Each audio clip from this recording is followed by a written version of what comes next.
설교 제목은 교회 직분입니다. 써놓고 시작할까요? 교회 직분이에요.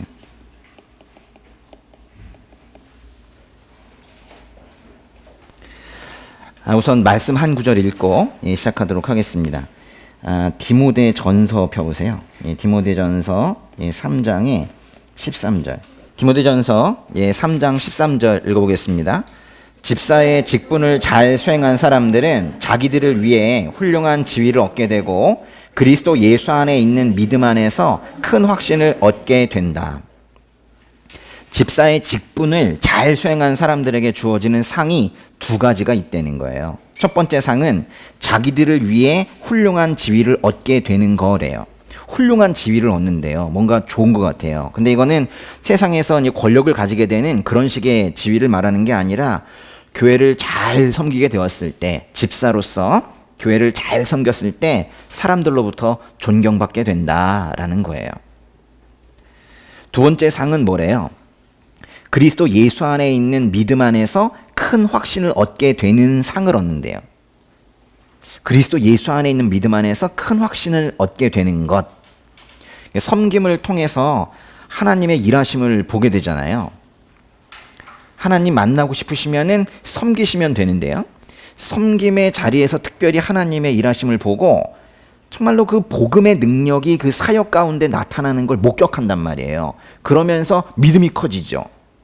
섬김을 통해서 그리스도에 대한 믿음의 확신이 점점 커져간다. 그게 바로 상인 거예요. 그런데요, 지금 이게 누구에게 주어지는 상이에요? 그렇죠. 정확하게 집사의 직분을 잘 수행한 사람들인 거예요. 착한 집사들 이렇게 표현하지 않았어요? 집사의 직분을 잘 수행한 사람들이 이런 상을 받는다는 거예요. 그러니까 직분은요, 다분히 이런 개념이에요. 직분은 읽어보세요. 일이에요. 일. 직분은 일이에요. 일. 이렇게 직분이라는 건 어떤 일을 수행하기 위해서 주어지는 자리예요. 직분은 신분이나 계급을 말하지 않습니다. 직분은 교회를 위해서 특정한 일, 이 일을 하도록 공적으로 인정받은 자리를 말하는 거예요. 그래서 이제 보통 그런 사람들을 직분자 이렇게 부르기도 하는 거죠. 교회에는 어떤 직분이 있어요? 알고 계시는 직분.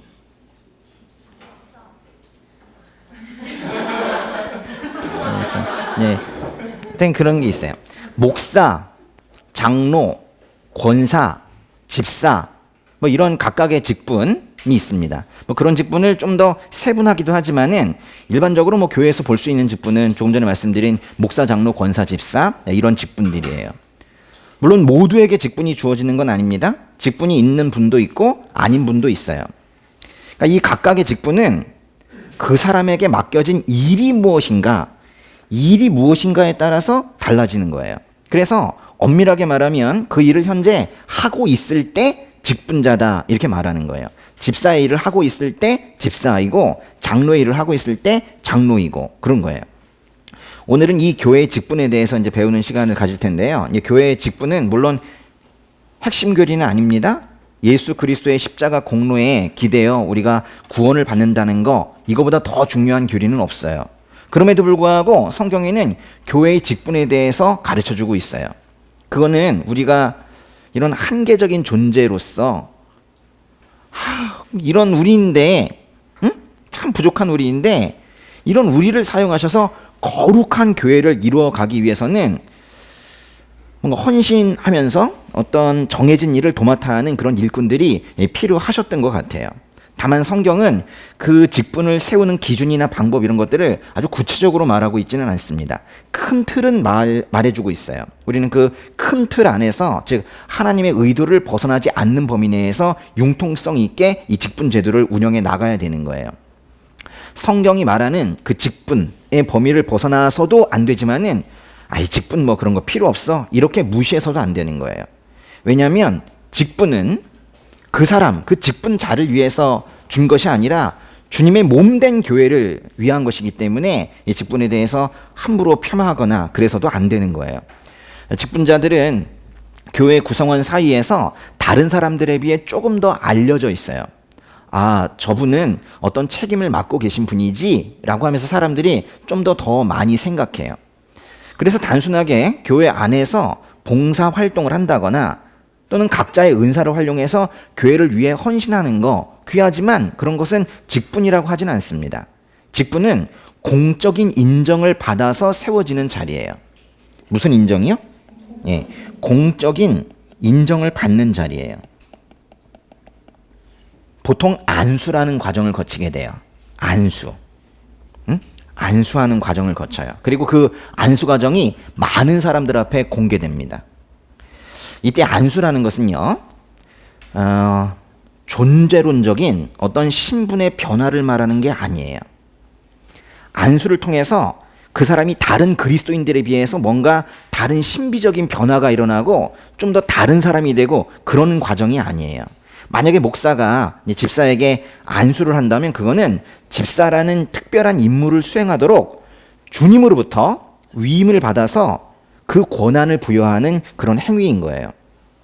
좀 더 간단하게 말하면 이 안수 과정은 어쩔 수 없이 이 인간인 목사가 중간에 그 일을 위임받아 하고는 있긴 하지만 주님께서 일을 맡기시는 거예요. 안수라는 건 뭐예요? 주님께서 일을 맡기시는 과정을 안수한다, 그렇게 표현을 하는 거예요. 그러니까 안수를 통해서 신분이나 계급이 변화되는 게 아니라 그 사람에게 이런 게 주어져요.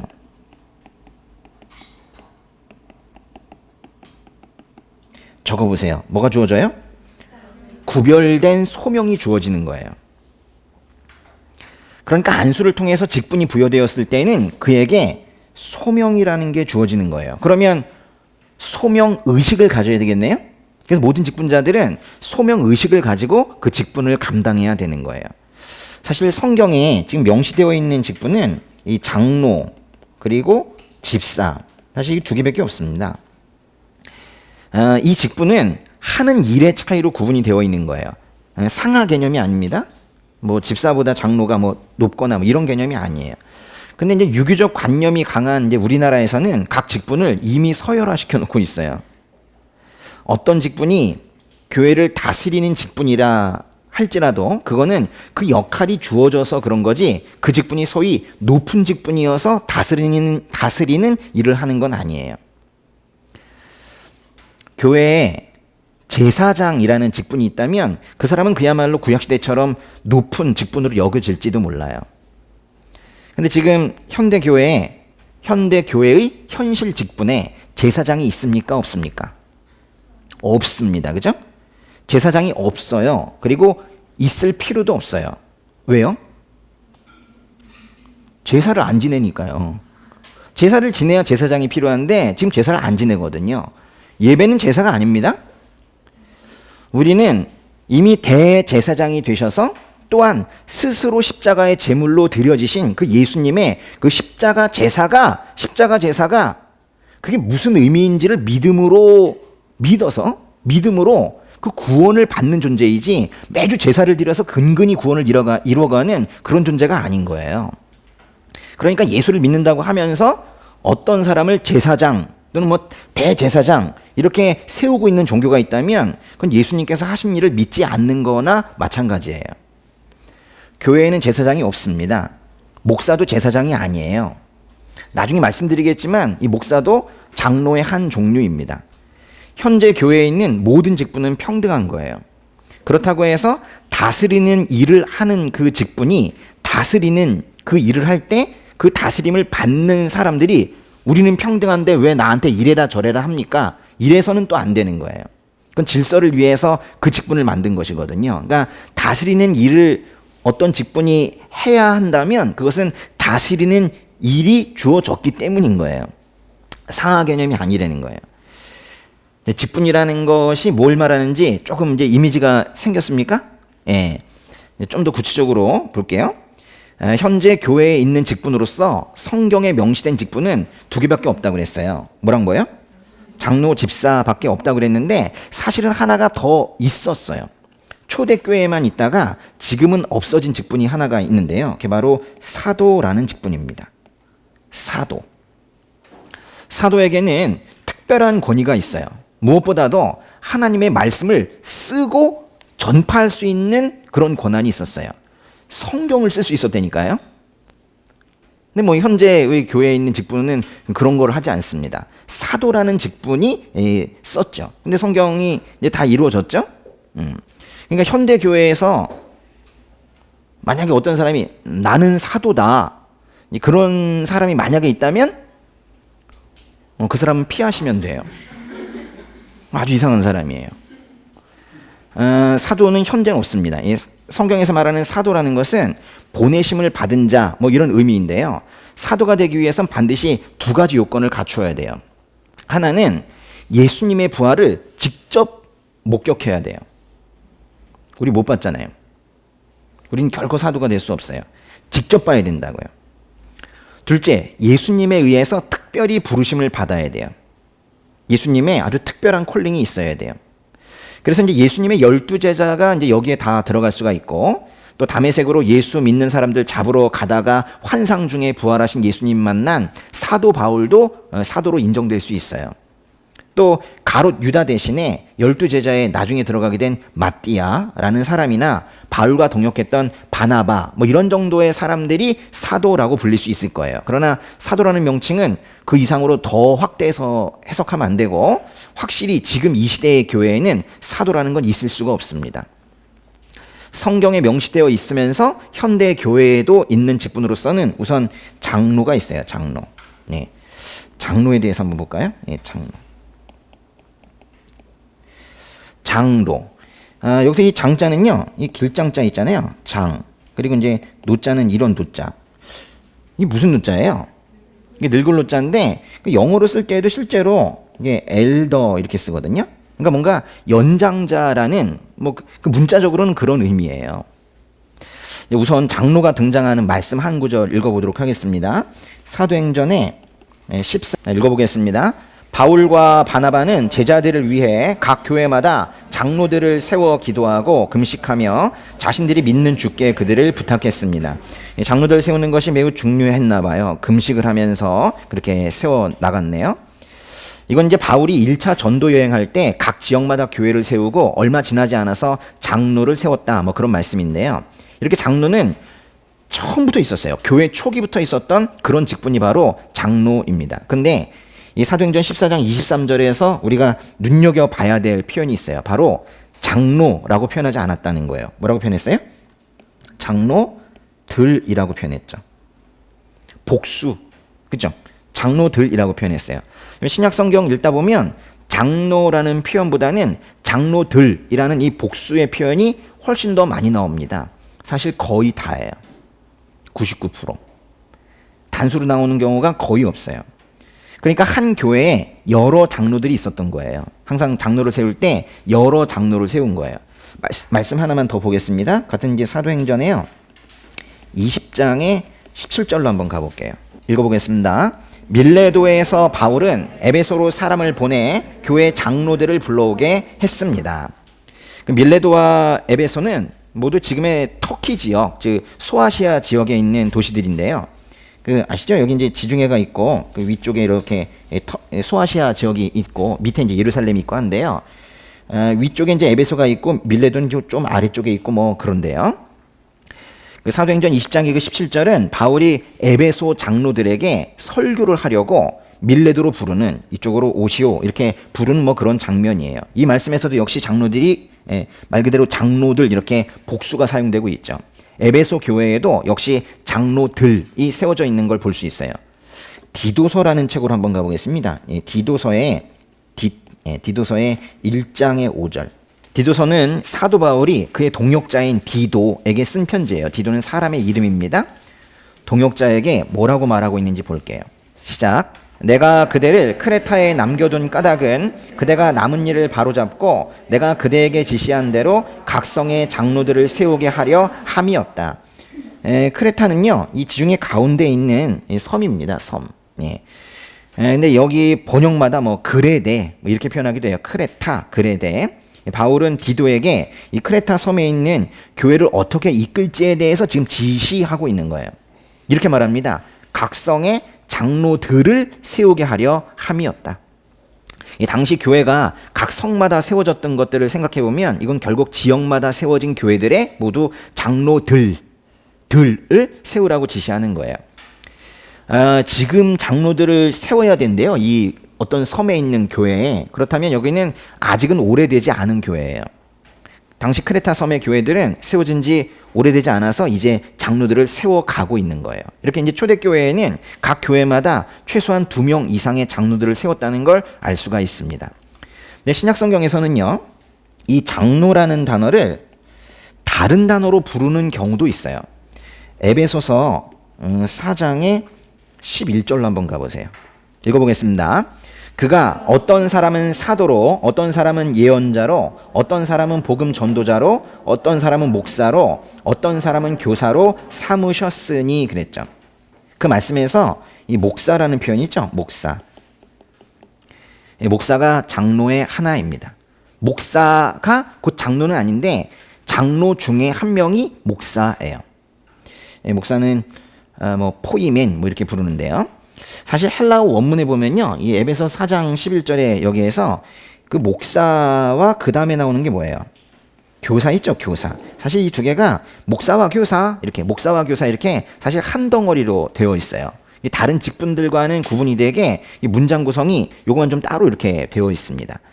또 디모데 전서에 나오는 그 장로의 자격에 나중에 이제 보실 텐데 가르치기를 잘하는 사람이 장로가 되어야 한다라는 말이 있는데요.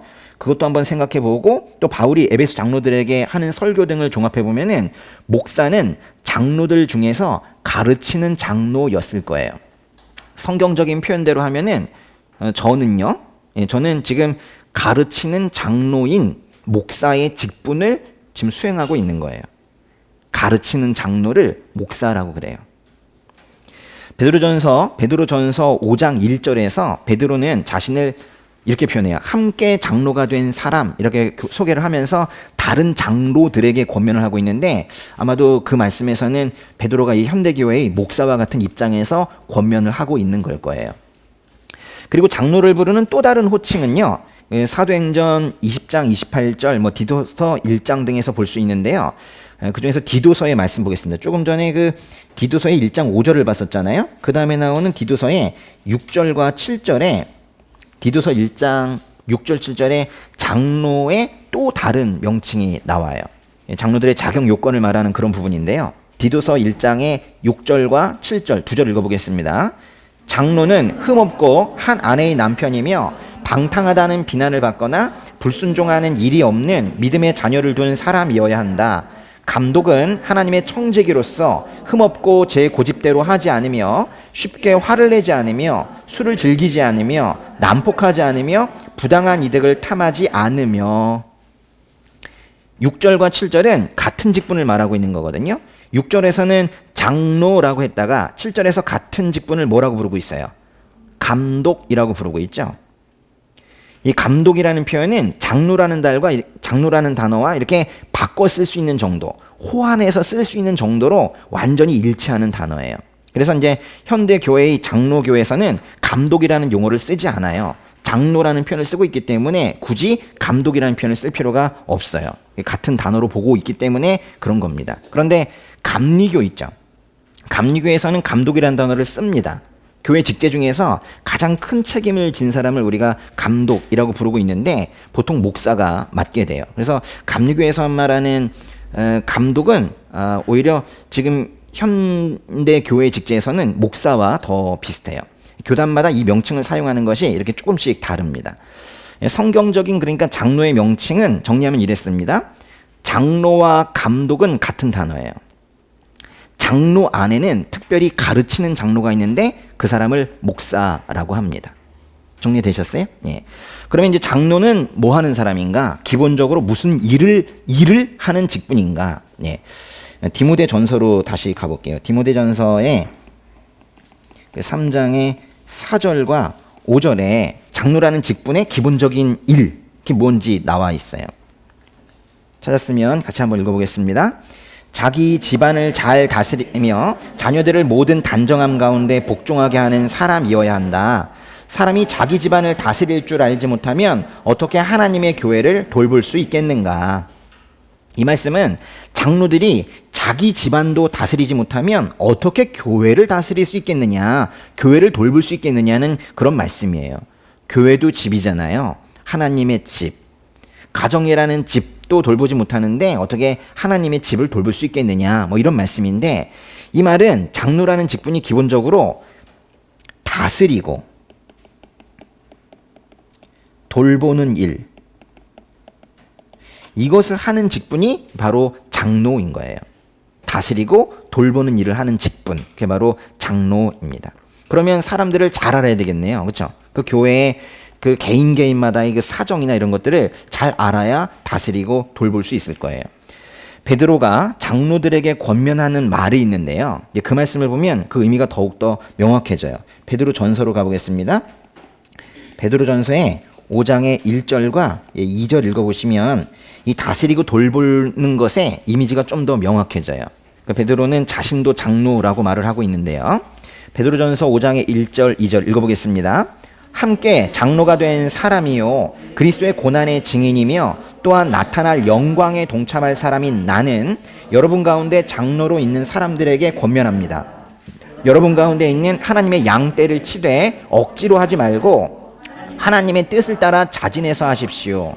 더러운 이익을 위해 하지 말고 즐거운 마음으로 하며.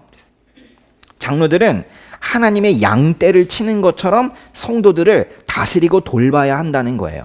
목자의 마음으로 양떼를 치는 것처럼 그렇게 성도들을 다스리고 돌봐야 된다는 거예요. 그런데 2절에 보니까 억지로 하지 말고 그랬어요.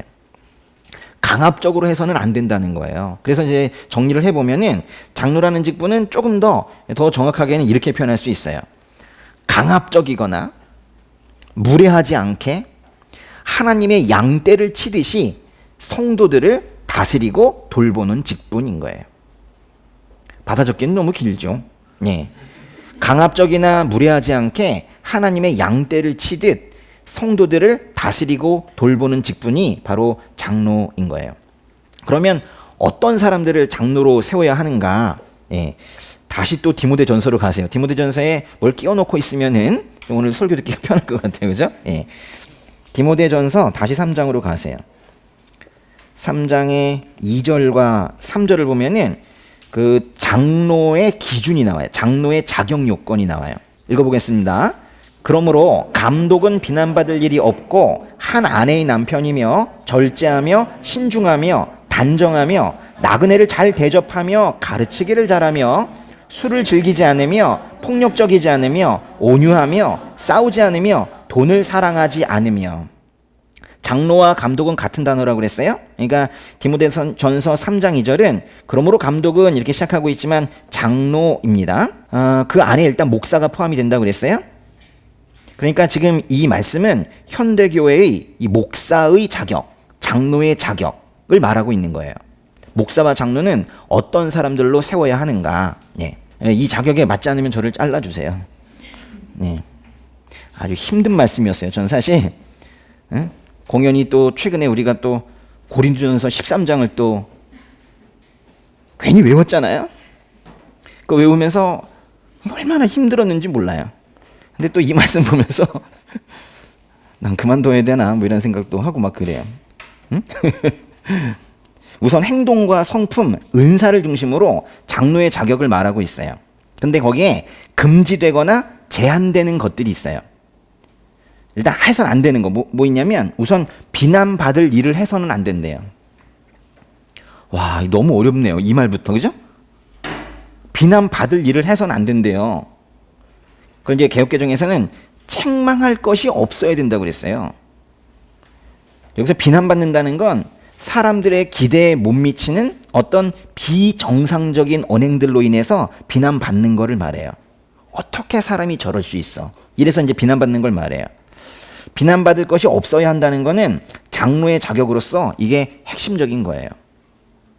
왜냐하면 장로가 기본적으로 하는 것이 공동체의 그 질서를 어지럽히는 사람들을 치리하는 거.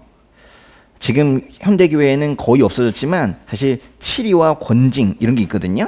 그러니까 교회에서 질서를 어지럽히는 사람에게 권면하고 회개 촉구하고 그렇지 않으면 당회에 올리고 그래서 사실 처벌하는 그런 기능이 교회에는 원래 있어요.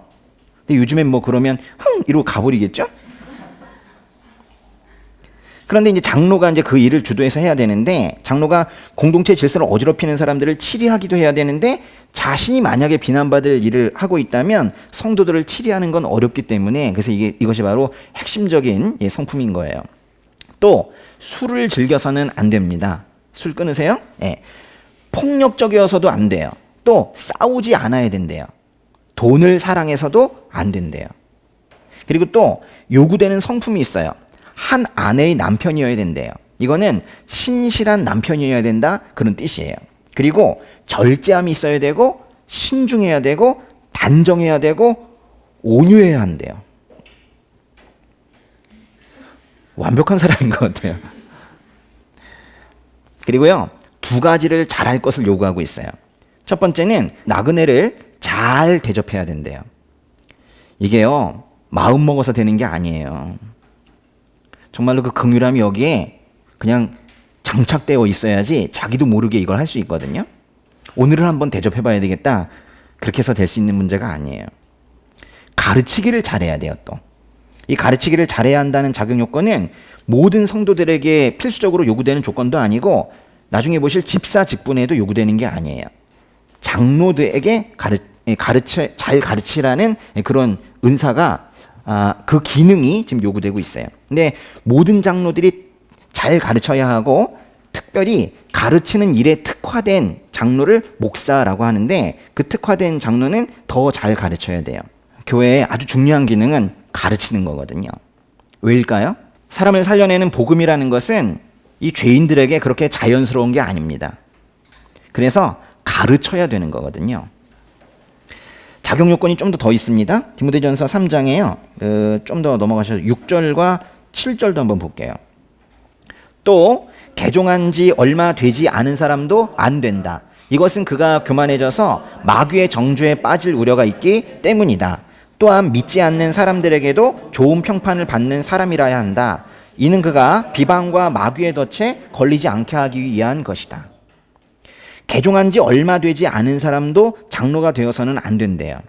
그러니까 기독교인이 된 지 얼마 안 된 사람은 안 된다는 거예요. 그러니까 아무리 재능이 뛰어나다고 하더라도 신앙에 성숙함이 없는 사람은 오히려 교만해질 수 있기 때문이래요.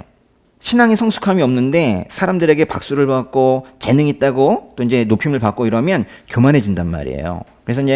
그래서 성숙해지면 오히려 잘 사용될 수 있는 그런 인재인데, 초반에 이 마귀의 올무에 걸려서 넘어질 수 있다라는 거예요.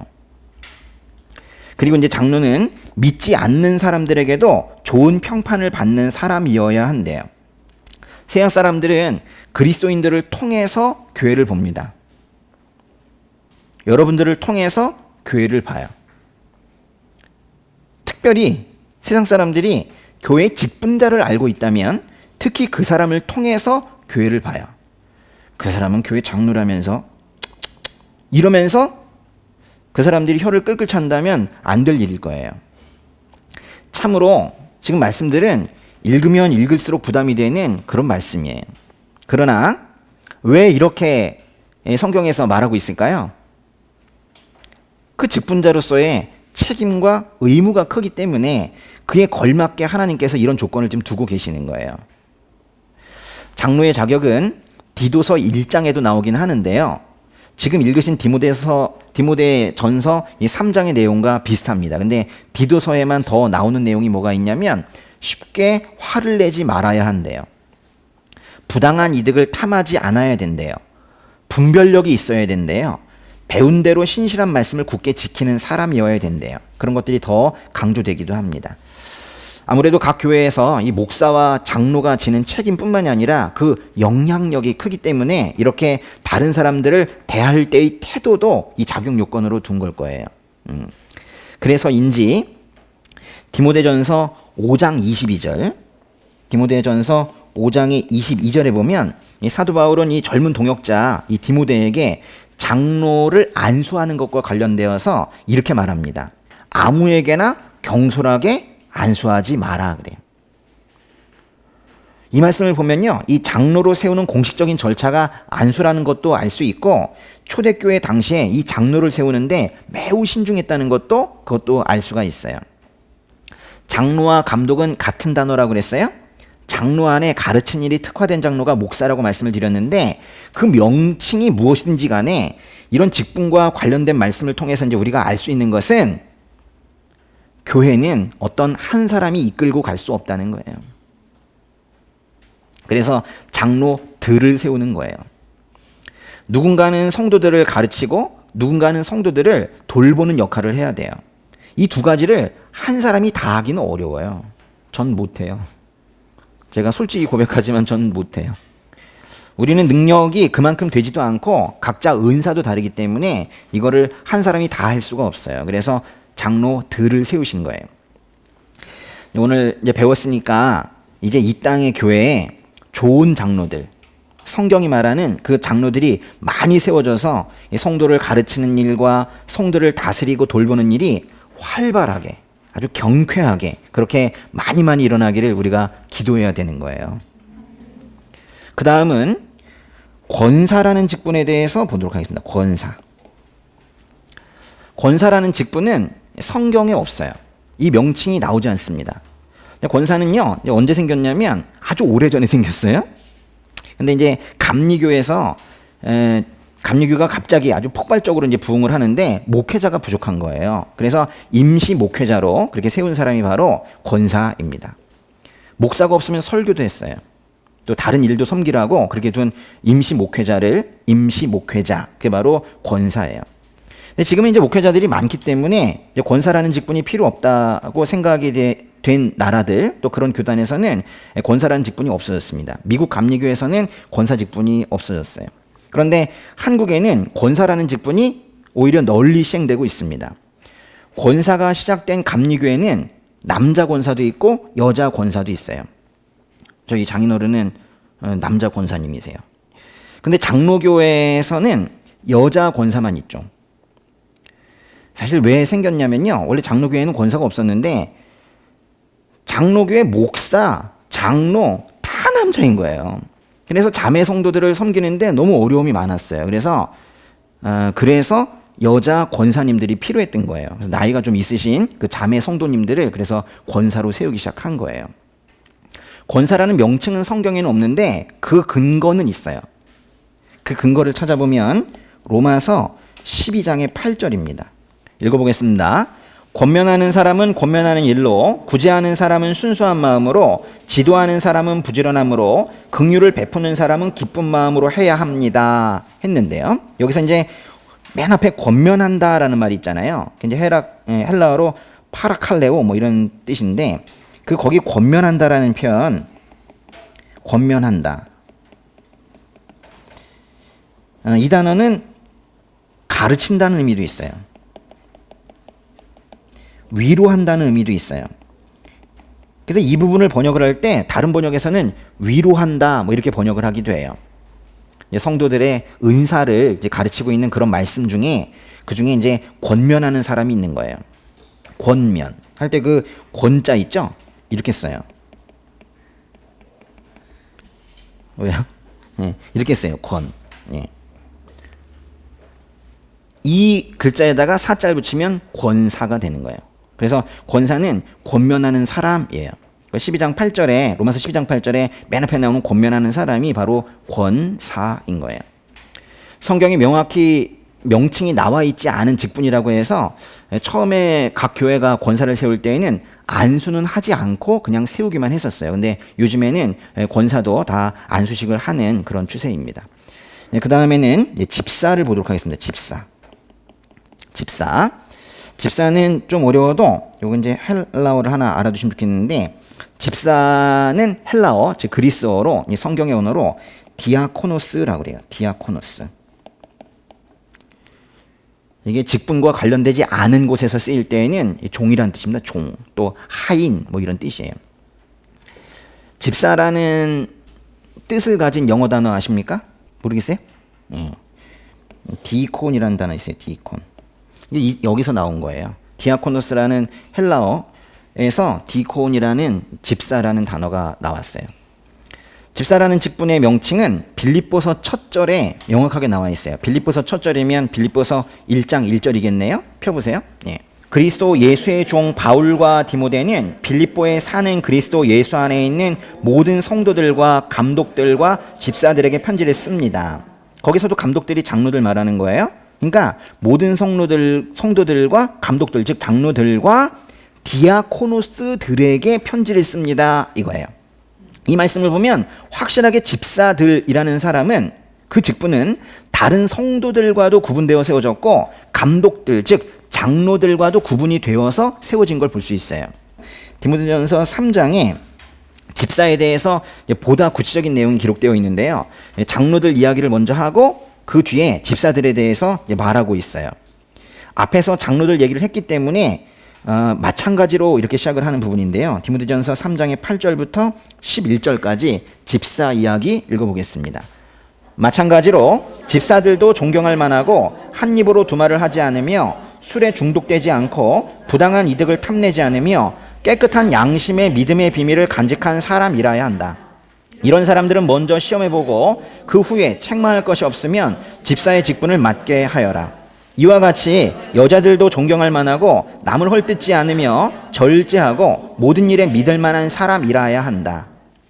마찬가지로 이거는 장로와 마찬가지로 집사도 비슷한 자격 요건이 요구되고 있다는 거예요. 우선 집사들에게 요구되는 성품이 있습니다. 8절에 보니까 존경할 만하여야 한대요. 이 말부터 엄청납니다. 그죠? 존경할 만하면 어떤 사람이 존경할 만한 거예요? 또 깨끗한 양심을 가지고 있어야 된대요. 근데 보시면 집사들에게 말씀을 가르치라. 그건 요구하지 않아요. 좀 많이 다른 거는 장로는 가르치는 걸 해야 되는데 집사는 가르치는 걸 하진 않습니다. 다만 그 말씀을 배워서 잘 이해하고 복음에 부합하게 행동할 것이 요구돼요. 즉 하나님께서 주신 양심을 속이지 말고 말씀에 따라 사는 게 요구돼요. 어쩌면 가르치는 것보다 더 어려운지도 모르겠어요. 그걸 여기에서 깨끗한 양심이라고 표현하는 거예요. 배운 대로 잘 살아가야 된다는 거예요. 그리고 집사들은 믿음의 비밀을 간직한 사람이어야 되고 절제하고 모든 일에 믿을 만한 사람이어야 한대요. 와, 이 중에 9절에 그 표현 있잖아요. 믿음의 비밀을 간직한 사람. 정말 엄청난 표현이네요. 예? 믿음의 비밀을 간직한 사람이래요.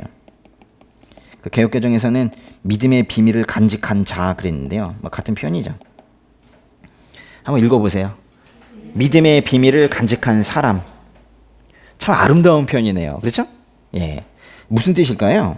여기서 그냥 비밀을 간직한 사람, 비밀이 많은 사람, 그런 사람 오히려 위험해요. 무슨 비밀이래요? 믿음의 비밀이에요. 믿음의 비밀. 비밀은 헬라어로 미스테리온 이렇게 읽어요. 이 단어는 정말 유명한 단어이어가지고 이것만 가지고 따로 연구도 하고 그럽니다. 신약성경의 비밀이란 단어가 무엇인가. 예. 이거는 하나님께서 예수 그리스도를 통해 이루실 그 구원의 비밀을 말하는 거예요. 구원의 비밀. 그게 왜 비밀인가? 예수 그리스도를 통해서 구원하실 것은 사탄도 잘 몰랐어요. 구원자가 예수였다는 사실은 하나님께서 알려주셨기 때문에 사람들이 알게 된 거예요. 그렇기 때문에 사람들이 몰랐던 거니까 비밀인 거예요. 십자가에서 구원을 이루시는 그 방식은 사람들이 도저히 상상해 낼래야 낼 수 없었던 그런 것이었기 때문에 그거는 비밀이었어요. 근데 보통 다른 비밀은 이거 비밀이야 말하지 마 라고 하는데 이 비밀은 이건 비밀이야 꼭 알려야 해 이렇게 말해요. 이거는 오히려 하나님께서 널리 알려지기를 바라시는 그런 비밀이에요. 아주 성경에서 말하는 비밀은 독특한 비밀이에요. 몰라서 알려주시면서 알리라고 말해요. 바로 그 비밀을 알게 되어서 믿음의 고백을 할 수 있는 사람이 바로 믿음의 비밀을 간직한 사람이에요. 또 디모데전서 3장의 말씀을 계속 보면은 집사로 세워질 사람이 하지 말아야 할 것들이 있어요. 첫 번째는 두 말을 해서는 안 된대요. 말 바꾸는 거 그러면 안 된대요. 약속도 잘 지켜야 될 것 같아요. 술 얘기가 계속 나오네요. 술에 중독되어서도 안 된대요. 술에 대해서는 왜 이렇게 계속 언급하고 있는 걸까요? 예수님께서 요한복음에 보면 제일 먼저 하신 기적이 물을 포도주로 만드신 건데, 그렇잖아요? 술을 아예 마시지 말라 뭐 이런 의미보다도 술 취하면 안 되잖아요. 술 취하면 왜 안 돼요? 그러니까 맞아요. 어떻게 이렇게 잘 알아요? 네? 제정신이 아니잖아요. 사람이 제정신이 되지 못하게 하는 거는 그건 다 죄예요. 이성을 마비시키고 합리적인 사고를 못하게 하는 거. 그래서 강박, 응? 협박 이런 거 다 죄예요. 그리고 술 먹는 거, 술 먹이는 거 자기 스스로 제대로 생각 못하게 하기 때문에 하나님께서 주신 그 깨끗한 이성을 더럽히는 건 죄거든요. 그래서 그거 하지 말라는 거예요. 그리고 부당한 이득을 탐내서도 안 된대요.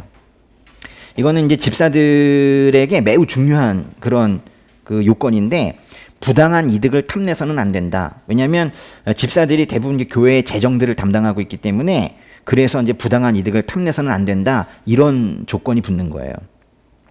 그리고 11절에 그 여자들이란 말이 좀 어려운데, 이거는 집사로 세워지는 여자들을 말하는 건지 아니면 집사들의 아내들을 말하는 건지 명확히 구분하기가 좀 어렵습니다. 그러나 이제 어떤 경우라도 그들은 남을 헐뜯어서는 안 된대요. 교회 공동체를 위해서 오히려 헌신해야 되는 사람들인데, 오히려 험담을 통해서 교회의 질서를 어지럽혀서는 안 된다라는 그런 말씀이에요. 지금까지 쭉 보시면서 어떤 느낌이 드세요? 나는 집사를 하면 안 되겠다 라는 생각보다는 하나님께서 교회를 정말로 사랑하신다, 그 마음이 들어야 되지 않겠습니까? 한 방 먹었죠? 예. 다른 직분과는 달리 그 집사가 세워지게 되는 계기는 성경에 자세히 기록되어 있어요. 바로 이제 사도행전 6장인데요. 한번 가보세요. 사도행전 6장에 1절부터 6절까지 집사가 세워진 역사적인 배경이 거기 나오고 있어요. 같이 읽어보겠습니다. 이 무렵 제자들의 수는 점점 늘어났습니다. 그때 그들 가운데 그리스파 유대 사람들이 히브리파 유대 사람들에 대해 불평이 생겼습니다. 매일 음식을 분배받는 일에서 그리스파 유대 사람 과부들이 빠졌기 때문입니다. 그리하여 12 사도들은 제자들을 모두 불러놓고 말했습니다. 우리가 음식을 분배하는 일로 인해 하나님의 말씀 가르치는 사역을 소홀히 여기는 것은 옳지 않습니다. 형제들이여, 여러분 가운데 성령과 지혜가 충만하다고 알려진 사람 7명을 뽑으십시오. 그러면 이 임무는 그들에게 맡기고 우리는 기도하고 말씀을 가르치는 일에 온 힘을 기울이겠습니다. 모든 사람들이 이 제안을 기쁘게 받아들였습니다. 그들은 믿음과 성령이 충만한 사람 스데반과 빌립, 브로고로, 니가노르, 디몬, 바메나, 유대교로 개종한 안디옥 사람 니골라를 뽑았습니다. 그들은 이 사람들을 사도들 앞에 세웠고 사도들은 그 사람들 머리 위에 손을 얹고 기도했습니다. 안수했네요. 교회가 성장을 하면서, 예루살렘의 교회가 성장을 하면서 그 동네, 그러니까 예루살렘 쪽에 살고 있었던 본토 유대인들이 있었어요. 그 사람들은 예수님께서도 쓰셨던 언어 아람어라는 걸 쓰고 있었는데, 그 아람어를 쓰고 있었던 팔레스타인 본토 유대인들을 여기서 히브리파 유대 사람이라고 한 거예요. 그런데 유대인 중에서는 그 팔레스타인 지역, 그 예루살렘 지역이 아닌 멀리 나가서 살고 있는 그런 사람들도 있었거든요. 그래서 외국에 나가서 사는 유대인들이다 보니까 헬라어, 그리스어를 말하고 있었어요. 근데 그 사람들이 같은 교회에 모였단 말이에요. 그러니까 이제 언어가 달라요. 그래서 언어 장벽 때문에 뭔가 이렇게 음식 좀 받아가세요 라고 하는 말을 못 알아들어서 누군가는 못 받아가고 뭐 이런 일이 생긴 거예요. 뭔가 교회의 섬김에 소외되는 사람들이 생긴 거예요. 그래서 그런 음식 배분 이런 것들을 제대로 하기 위해서 이거를 담당하는 사람들이 필요했다는 거예요. 그래서 세운 직분이 집사입니다. 조금 전에 읽으신 말씀 중에서 6장의 2절을 보시면은 우리가 음식을 분배하는 일로 인해, 중간에 그런 말 있죠? 음식을 분배하는 일. 그렇다고 딱 정말 음식만 얘기하는 것은 아니고 사람의 육적인 필요를 채우는 모든 일을 지금 얘기하고 있는 것인데, 그거를 하기 위해서 세운 것이 바로 집사라는 직분입니다. 근데 지금 읽으신 말씀에 보니까 집사라는 명칭은 없네요? 없어요. 근데 그 이전에 지금 말씀드린 음식을 분배하는 일, 뭐 다른 번역에서는 공궤를 일삼는 것, 뭔 말인지 모르게 그렇게 이제 번역을 해놔서, 그러니까 우리말 성경이 좋은 거예요. 여러분, 제가 왜 이걸 골랐는지를 아셔야 돼요. 음식을 분배한다고 번역된 그 부분을 헬라어 원문으로 보면 음식을 분배한다. 아주 제가 직역을 해드리면 이래요. 식탁의 일을 섬긴다. 그야말로 제가 직역한 겁니다. 식탁의 일, 섬긴다. 이렇게 되어 있어요. 이 섬긴다는 거를 헬라어로 디아코네오 그래요. 우리 아까 집사를 뜻하는 헬라어 단어가 뭐라고 그랬어요? 디아코노스. 거기서 나온 영어가 디콘. 바로 이거예요. 디아코네오, 이게 이제 디아코노스의 이제 동사형 단어입니다. 그래서 그 디아코네오 하는 사람들을 뽑는 과정을 거쳐서 지금 여기에 7명의 디아코노스들이 뽑혔다 이거예요. 그럼 왜 여기 집사라는 명칭은 없냐? 처음 뽑았다니까요. 아직 명칭을 못 정했어요. 초기여서 아직은 집사라는 명칭이 명확하게 드러나지 않았지만 나중에 이 사람들이 디아코노스 이렇게 불리게 된 거예요. 집사들을 뽑는 과정이었어요. 그러니까 집사라는 직분은 기본적으로 섬기는 직분이에요. 섬기는 직분. 장로는 가르치거나 다스리고 돌보는 직분인데 집사는 그 이외에 성도들의 필요를 채우는 일들을 섬기는 걸 해요. 가난한 사람을 구제하는 거, 그거는 이 교회 안과 교회 밖을 다 말하는 건데 우선적으로 이 교회 안에서 굶는 사람이나 교회 안에서 소외되는 사람이 있어서는 안 돼요. 응? 누군가는 음식을 받고 누군가는 음식을 받지 못하고 이런 일이 있어서는 안 돼요. 그러니까 이거를 누군가가 확실하게 도맡아 해야지 그런 소외되는 사람이 생기지 않아요. 가난한 사람을 구제하는 일은 집사가 해야 되는 일 중에 핵심 중에 핵심입니다. 교회의 성도들은 영적인 공급도 받아야 되고 육적인 공급도 받아야 돼요. 말씀이라는 양식도 먹어야 되고 양식도 먹어야 돼요. 영적인 공급은 목사를 포함한 장로들이 하고 육적인 공급은 집사가 하신다고 보면 돼요. 그러나 이 두 가지가 칼로 자르듯 그렇게 구분되는 건 아니에요. 그래서 저건 내 일이 아니야 이런 개념은 없어요. 주로 하는 일이 그렇다는 거예요. 각 교단과 교회가 직분을 어떻게 세우는가의 구체적인 문제는 성경에서 다루고 있지 않습니다. 그거는 그야말로 교단과 교회가 주님께서 주신 지혜로 알아서 할 일이에요. 그런데 우리가 이제 직분의 문제에 있어서 이제 생각해 볼 게 하나가 있어요. 목사, 장로, 권사, 집사 등의 직분은 각 지교회, 이제 이 각각의 교회를 지역교회, 지교회라고 하는데요. 지교회의 유익을 위해서, 교회의 유익함을 위해서 세워지는 직분들이에요. 각 교회마다 이런 직분이 있습니다. 근데 사실 교회는 하나거든요. 전 세계 교회는 하나밖에 없어요. 이렇게 현실적으로 건물 단위로 나눠져서 이렇게 지교회들이 있는 것 같지만 사실 교회는 하나라고요. 각 지역마다 있는 이런 교회들, 지교회이지만 사실 예수님께서 머리 되시는 우주적 교회가 있어요. 이상의 교회는 사실은 하나예요.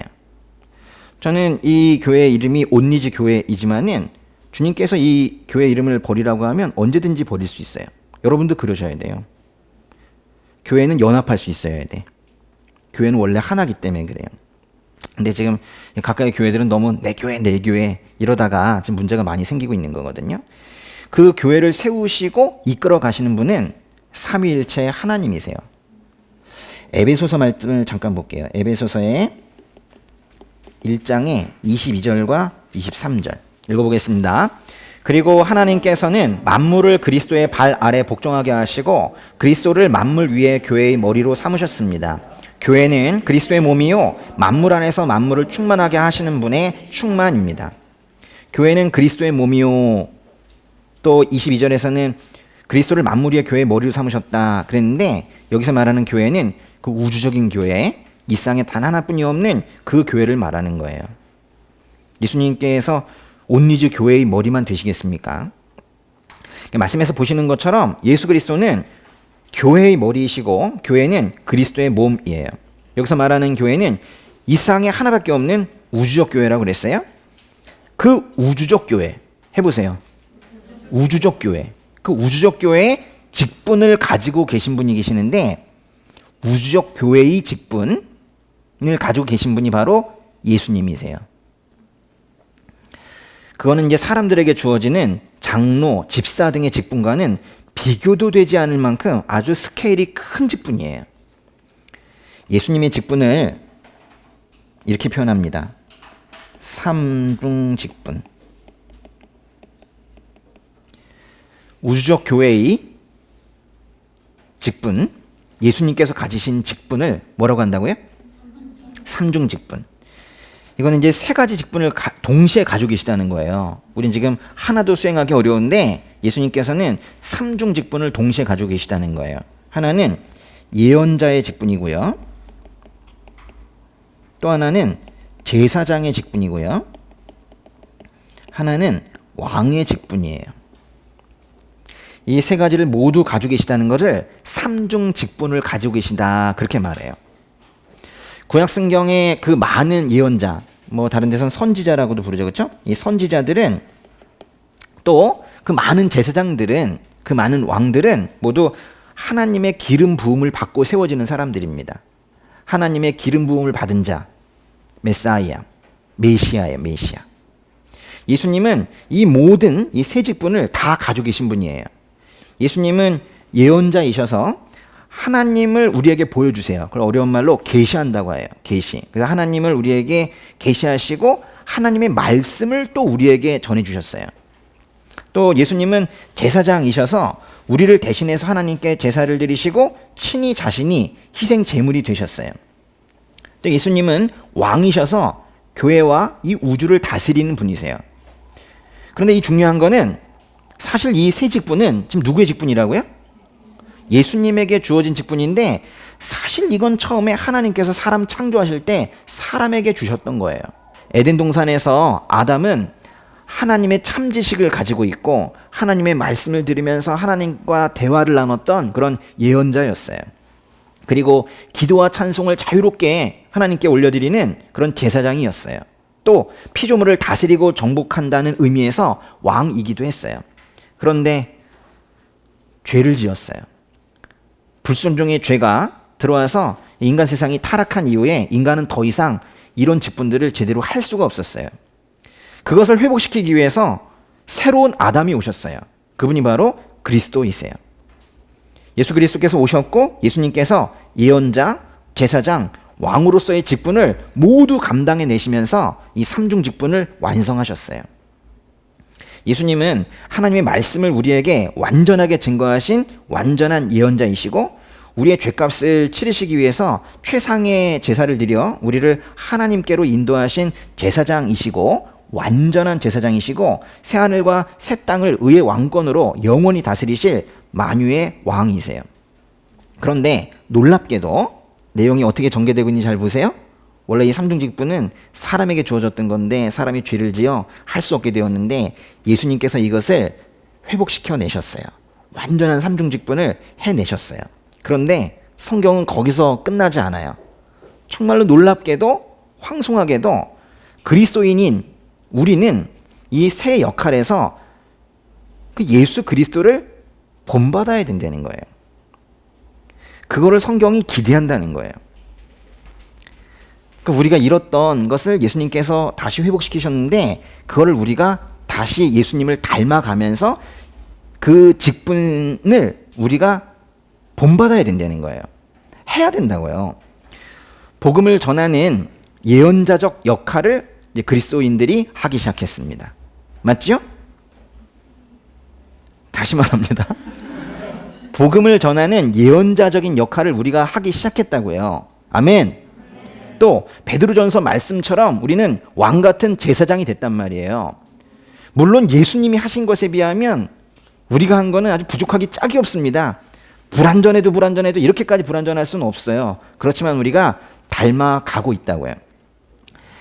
우리는 작은 예수로서 예수 그리스도의 삼중 직분을 본받아서 이 땅 가운데 실천하는 사람들임에 틀림없어요.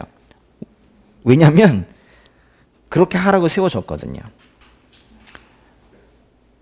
장로로 세워지기 전에, 집사로 세워지기 전에 우린 이미 그렇게 작은 예수가 되라고 세워진 사람들이라고요. 장로 집사를 말하다가 갑자기 그리스도의 삼중 직분에 대해서 말하는 것이 당황스러우셨을지 모르지만은 우리가 교회에서 어떤 인간 직분을 담당하고 있든지 또는 담당하지 않든지 사실상 우리가 표대를 세우고 달려가야 되는 것은 바로 그리스도의 직분을 행하려고 하는 거예요. 예수 그리스도를 본받아 그 직분 세 가지를 행하려고 하는 거예요.